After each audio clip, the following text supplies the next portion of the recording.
마태복음 27장 메시지 성경으로 함께 나누도록 하겠습니다. 기도합니다. 주의 말씀을 열면 빛이 비추어 우둔한 자들을 깨닫게 하나이다.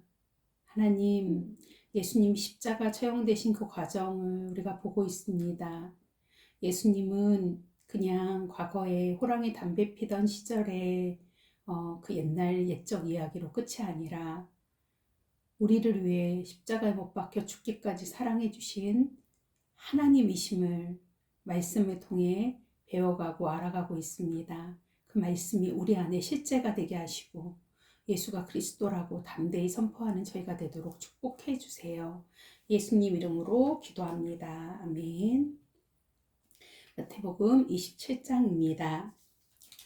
동틀 무렵 모든 대제사장과 종교 지도자들이 모여서 예수를 죽일 모의를 마무리 지었다. 그들은 예수를 결박해서 총독 빌라도에게 끌고 갔다. 예수를 배반한 유다는 그분에게 유죄 판결이 내려진 것을 알았다. 양심의 가책을 이길 수 없었던 그는 은화 30개를 대제사장들에게 돌려주며 말했다. 내가 죄를 지었소. 내가 죄 없는 사람을 배반했소. 그러나 그들이 말했다. 우리가 알 바 아니다. 그것은 너의 문제다. 유다는 은하를 성전 안에 던지고 떠났다. 그는 밖으로 나가서 목을 베어 죽었다. 대제사장들이 은하를 집어들었으나 그것을 어떻게 처리해야 할지 막막했다. 살인의 대가로 받은 이 돈을 성전의 헌금으로 바치는 것은 옳지 않소. 그들은 그 돈으로 토기장이의 밭을 사서 노숙자의 묘지로 쓰기로 결정했다. 그래서 그 밭에 살인자의 밭이라는 이름이 붙었고 지금까지도 그렇게 불리고 있다. 그리하여 예레미야의 말이 현실이 되었다. 그들이 은화 30개, 이스라엘 자손이 값을 매긴 이에 몸값을 받아서 그것으로 토기장이의 밭을 샀다. 그들은 자신들도 모르게 하나님의 지시에 정확히 따랐던 것이다. 예수께서 총독 앞에 서자 총독이 물었다. 내가 유대인의 왕이냐? 예수께서 말씀하셨다. 내가 그렇게 말하면 그렇다. 그러나 대제사장과 종교 지도자들이 맹렬하게 고발을 퍼부을 때 예수께서는 아무 말씀도 없으셨다. 빌라도가 예수께 물었다. 저 긴 고발 목록이 들리느냐? 뭐라고 말해야 하지 않겠느냐? 예수께서는 침묵을 지킬 뿐 그 입으로 한마디 말도 하지 않으셨다. 그것은 총독에게 아주 깊은 인상을 남겼다. 명절 중에는 무리가 지명하는 죄수 하나를 총독이 사면해주는 오랜 관례가 있었다. 때마침 예수 바라바라 하는 악명 높은 죄수가 감옥에 수감되어 있었다. 빌라도가 무리 앞에서 말했다. 여러분은 내가 어떤 죄수를 놓아주기를 원하오? 예수 바라바요? 아니면 그리스도라는 예수요? 빌라도는 그들이 예수를 자기에게 넘긴 것이 순전히 악의에서 비롯된 것임을 알고 있었다. 재판이 아직 진행 중일 때 빌라도의 아내가 말을 전해왔다. 이 고귀한 사람을 재판하는 일에 상관하지 마세요. 내가 그 사람 꿈으로 밤새 뒤숭숭했습니다. 한편 대제사장과 종교 지도자들은 무리를 부추겨 바라바의 사면과 예수의 처형을 요구하도록 했다. 총독이 물었다. 여러분은 내가 두 사람 가운데서 누구를 놓아주기를 원하오? 그들이 말했다. 바라바요! 그럼 그리스도로 하는 예수는 내가 어떻게 하면 되겠소? 그들이 일제히 소리쳤다.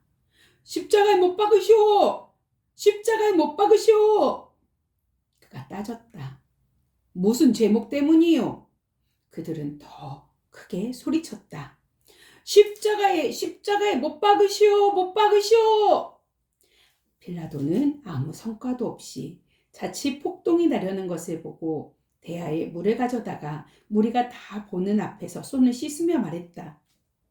나는 이 사람의 죽음에 대한 책임에서 손을 떼겠소. 지금부터는 여러분 소관이요. 여러분이 재판관이고 배심원이요. 무리가 대답했다. 우리가 책임지겠소. 우리 자손들이 책임지겠소.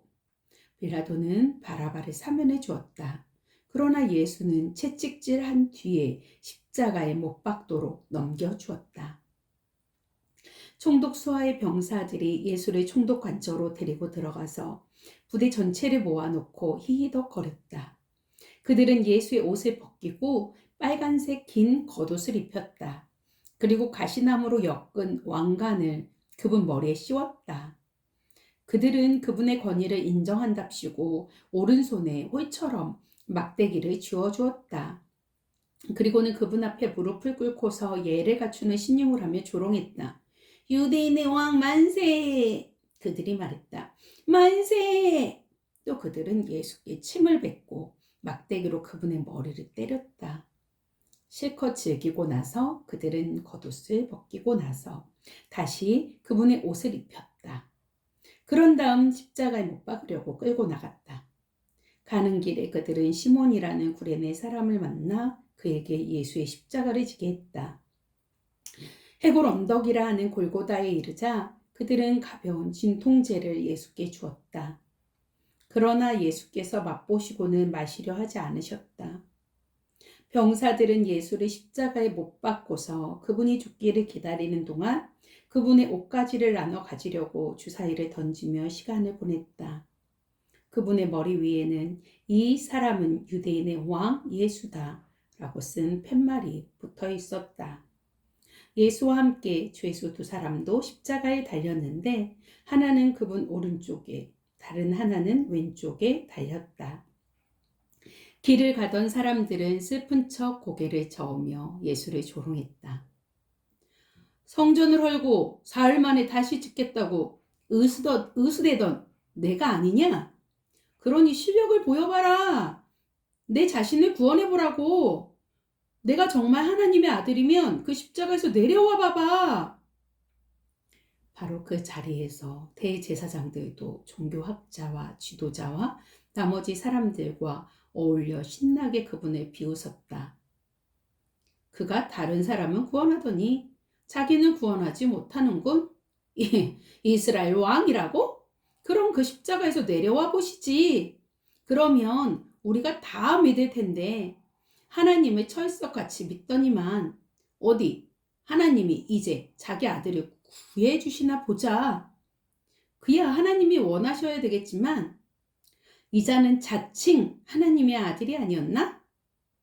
예수와 함께 십자가에 못 박힌 두 죄수까지도 조롱에 가세했다. 정오부터 3시까지 온 땅이 어두워졌다. 오후 중반쯤에 예수께서 깊은 데서부터 신음하며 큰 소리로 부르짖으셨다. 엘리 엘리 라마 사박다니. 이 말은 나의 하나님 어찌하여 나를 버리셨나이까 라는 뜻이다. 곁에서 그 말을 들은 몇몇 사람들이 이 사람이 엘리야를 부른다 하고 말했다. 그 가운데 한 사람이 달려가서 손뭉치를 신포도주에 적셔서 장대에 달아올려 그분께 마시겠다. 다른 사람들은 그렇게 서두를 거 없다. 엘리야가 와서 그를 구해주나 보자 하고 놀려댔다.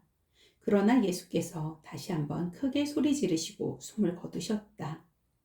그 순간 성전의 휘장이 위에서부터 아래까지 둘로 찢어졌다.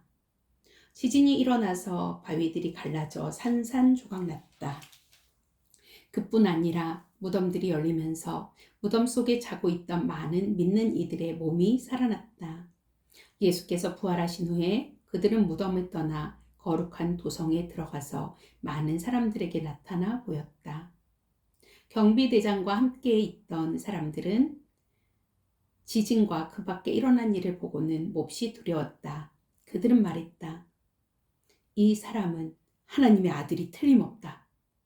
또한 많은 여자들이 멀리서 지켜보고 있었는데 그들은 예수를 섬기려고 갈릴리에서부터 그분을 따라온 사람들이었다. 그들 가운데는 막달라 마리아, 야고보와 요셉의 어머니 마리아, 세베대의 두 아들의 어머니도 있었다. 그날 오후 늦게 예수의 제자인 아리마대 출신의 한 부자가 왔다. 그의 이름은 요셉이었다. 그는 빌라도에게 가서 예수의 시신을 거두게 해달라고 청했다. 빌라도는 그의 청을 들어주었다. 요셉은 시신을 가져다가 깨끗한 세마포에 싸서 최근에 바위를 깎아서 만든 자신의 새 무덤에 모셔두고 큰 돌을 굴려 입구를 막고 나서 그곳을 떠났다. 그러나 막달라 마리아와 다른 마리아는 남아서 무덤이 잘 보이는 곳에 앉아 있었다. 해가 진 후에 대제사장과 바리새인들이 빌라도에게 면회를 청했다. 그들은 말했다. 총독님, 저 거짓말쟁이가 살아있을 적에 내가 사흘 후에 다시 살아날 것이다 하던 말이 이제야 생각났습니다. 사흘째 되는 날까지 무덤을 봉인해야 되겠습니다. 그의 제자들이 와서 시체를 훔쳐가서는 그가 죽은 자들 가운데서 살아났다고 하면서 떠들고 다닐 가능성이 높습니다. 그렇게 되면 우리의 처지가 전보다 더 곤란해집니다. 나중 속임수가 처음 속임수보다 더 해를 끼칠 수 있습니다. 빌라도가 그들에게 말했다. 당신들에게 경비대가 있을 것 아니요. 가서 힘껏 지키도록 하시오. 그들은 나가서 돌을 봉인하고 경비병을 세워 무덤을 단단히 지켰다. 아멘. 하나님, 아무 죄 없으신 예수님이 우리의 죄를 대신해서 십자가 지는 그 과정을 우리가 보게 되었습니다. 이제는 그냥 예수님이 아니라 우리를 능히 구원하실 그리스도이심을 믿음으로 중심으로 고백하는 저희 모두가 되도록 도와주세요. 영원토록 함께 하신다는 주님과 영원히 동행하고 주님으로 인해서 어떠한 환난과 시련도 예수 이름으로 견디고 버티고 승리하는 우리가 되도록 주님 도와주세요. 예수님 이름으로 기도합니다. 아멘. 사랑하고 축복합니다.